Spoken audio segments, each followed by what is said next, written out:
If you are anything like me, you are an absolute pro at procrastinating. Oh boy.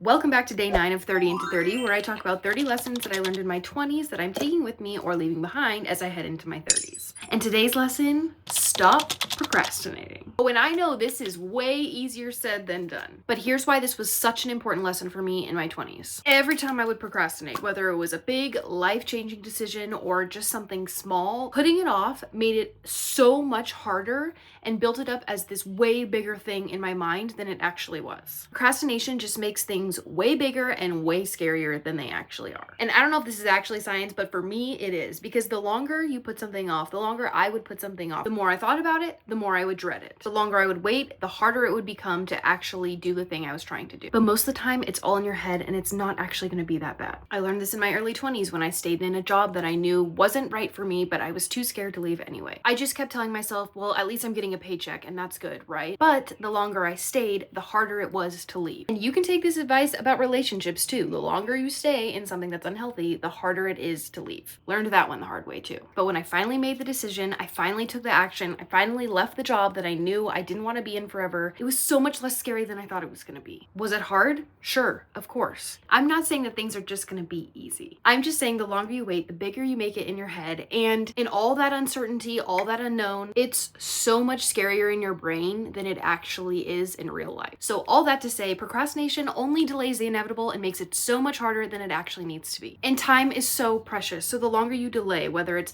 leaving the job that you don't want to be in, pursuing your dream, leaving the relationship, moving to a different state, moving to a different city, whatever it is, the longer you wait, yes, the harder it will be, but also by the time you actually take the action, and I sincerely hope that you do, I bet you the only regret you'll have is that you wish you would have done it sooner. Taking action, even just small little steps, builds momentum. And objects in motion stay in motion. I think that's like physics or something. And momentum is good. Momentum gets you where you want to be. And procrastination is the opposite of momentum. It does not get you where you want to be. So this is something I am totally leaving in my 20s. Goodbye, procrastination. Again, I say that and I know that it's way easier to say than actually to do, but I want to leave it behind. I want to leave procrastination behind. I'm tired of overthinking, waiting, putting things off, because life is meant to be lived. So in 2026, I'm choosing to just start. And just starting is exactly what got me here to day 9 of 30 into 30. I hope you follow for day 10, and I'll see you tomorrow.